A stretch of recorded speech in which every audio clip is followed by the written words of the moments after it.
Joining us now is Senator Carl Levin, Democrat of Michigan and chairman of the Senate Armed Services Committee. Welcome.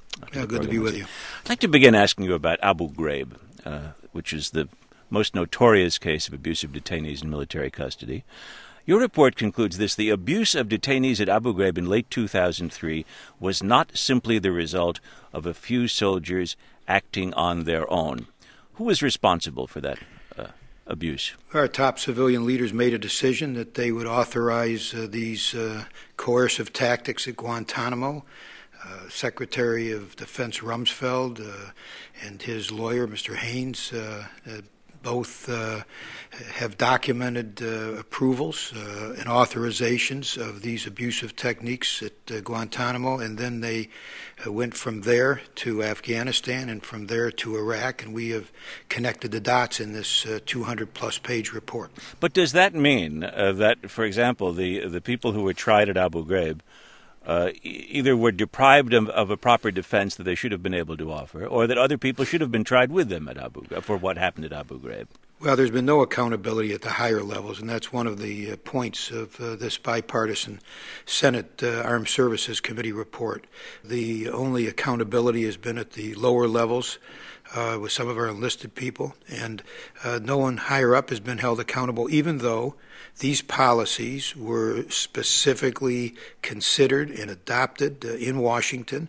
But those who were held accountable in a court-martial. I mean, they were tried. That's right. Should others have been tried? Should they still be tried for this? Yeah, my view, in terms of who should be tried, I really think it's important that the Justice Department make the decision as to who, if anybody, is prosecuted here, and we ought to keep that out of politics. We should not be making that judgment. I can express my opinion that the legal opinions here were abominations, and it's my opinion that the authority to use these techniques has severely damaged the security of this country, and I cite many of the military leaders for that, who feel very strongly that if we use aggressive, abusive, coercive techniques, that it's going to come back against our own troops if ever they're captured, and it's also going to produce unreliable information, and that people who we mistreat are going to resist cooperating with us. So we have all that, and I just think it's critically important that there be some accountability at the higher levels, but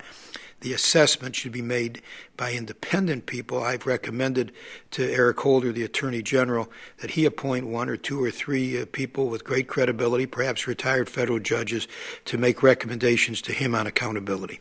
There's a defensive waterboarding that you hear nowadays, which is, yes, on a calm spring day in 2009, it's easy to be critical, but in the weeks and months immediately after 9/11, people were desperate to do whatever they could to prevent another attack against the United States.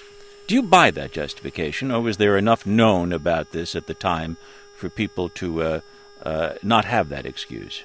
No, there was arguments against using these techniques by top uniformed people. I think that maybe the Navy General Counsel put it as eloquently as you can when he pointed out that we have top officers in our military who say that the first and second cause of combat deaths in Iraq, our people, were the symbols of Abu Ghraib and Guantanamo.